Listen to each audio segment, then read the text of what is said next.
تاسو کدا وایي چې بے نظیره زمونږ د خور په شان خوخه ده داسې وایي کنه یعنی پیپلیان دا وایي کنه جمهوریت ہماری سیاست په سیاست پوهیږئ خوارشي په خبره پوهیږئ وی ابای مې لیونی شو په تورجمي باټینګن غواړي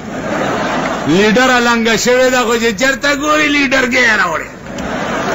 چېرته ګورې دا د شاخه تاخه زوی دوانو اخبار به لاس کې نیولې د هم لیډرګۍ دی کونه به پیټه پیټه روان دی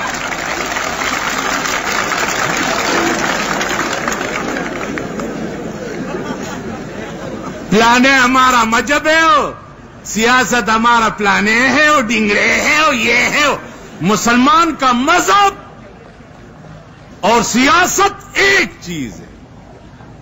ایک چیز زمون سیاست ہم مذہب دے زمون مذہب ہم سیاست دے مون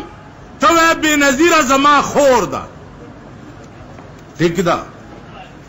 مسلمان دا زمون گم خور دا خو ته په ایمان چپ شکنه خانه د خرابوم ګوره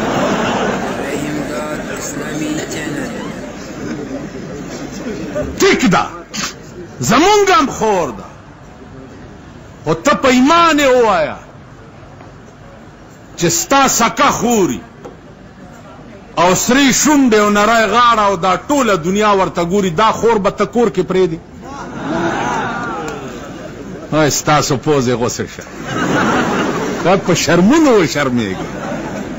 ته دې ته خور د هغې مور زمونږ مور ده زمونږ مور ده نو ته چې مور دې سرتور سر دې بازار ته راوځي په ایمان یې وایه چې په ژوند به حلاله کې که نه نه په دا بوډا ځان په ځان څه کړي لورې لا ښه ده لوپټی په سر یې هغه خو بلکل داسې انډره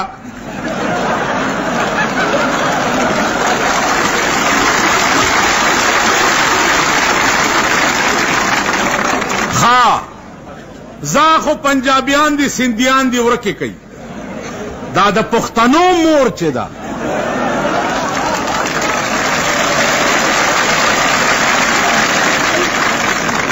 دیخوا وګورئ که تاسو غیرتیان یئ او پرشتیا نیشنل والا یئ او په باچا خانم ایمان راوړئ او په ولی خانم ایمان راوړئ زه درته په ایمان وایم زما ولي خان هسې خوښ دی یعنې د پښتنو کې مې خوښ یقیني دی خو د دغې بلا د لاسه غرق دی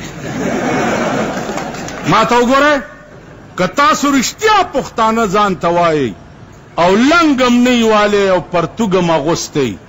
نو چې په کومه ورځ دا جلسې ته راشي نو خپل او ښځه مور هم راوباسه چې په سټیج ورسره تقریر کوي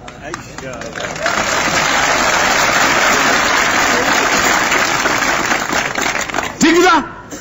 په سټیج باندې خپلې زنانم راولی چې زما مور سره زما ښځه کیني که نه کیني هلکه ستاسو کورونو کې ستاسو ښځو سره ستاسو مور ناستې کوي نو چې دا زمونږ مور ده خو زمونږ ښځې دې ورسره کیني که نو دا مور هم یوازې په سړو کې کینولې ده نو زما عزیزانو لږ سوچ وکئ د خدای هغه لویې ورځې ته وګورئ لږ سوچ وکئ هغه لیډر منا چې غیرت یې پکې حیا یې پکې ښځه یې په بورکه کې ګرځي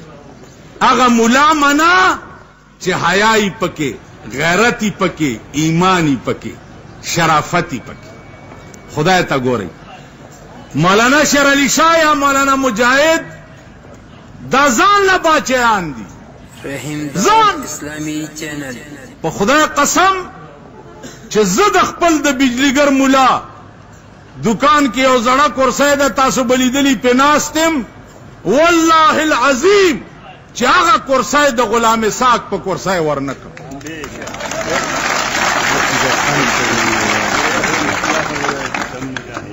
یو مونږ بل تاسو په شانه مدرولی دی عزت خان نامه نو چې عزت خان د پیرپائی چې علماء لراغه او علماء له سر ټیټ کا نن مونږ ولا ټیکټ ورکړی دی بے اعتباره خو پې نه یی راشه عزت خانه تیره کا کلمه بسم الله الرحمن الرحیم لا اله الا الله وا زما دې په دې کلمه قسمی زما دې په دې کلمه قسم چې نه به خرڅېږم نه به جوکیاوېږم او نه به د جمعیت د پالیسي خلاف کو او نه به جمعیت خلاف د پالیسي اوس تاسو کلمه تیره کوي کلمه تیره کوي کلمه شیخه کلمه تیره کا خوله دې واضح نه ولې ظالم وای بسم الله الرحمن الرحیم لا اله الا الله محمد رسول الله زمونږ د پدې کلمه قسمی چې په نوخار ضلع کې څومره کینډیډیټان د جمعیت ولاړ دي د دې ناستو خلکو ټولو ووټ به د هغې وي که په ایمان هم ویلي نو لاس اوچت کوي ټول نا دواړه اوچت کا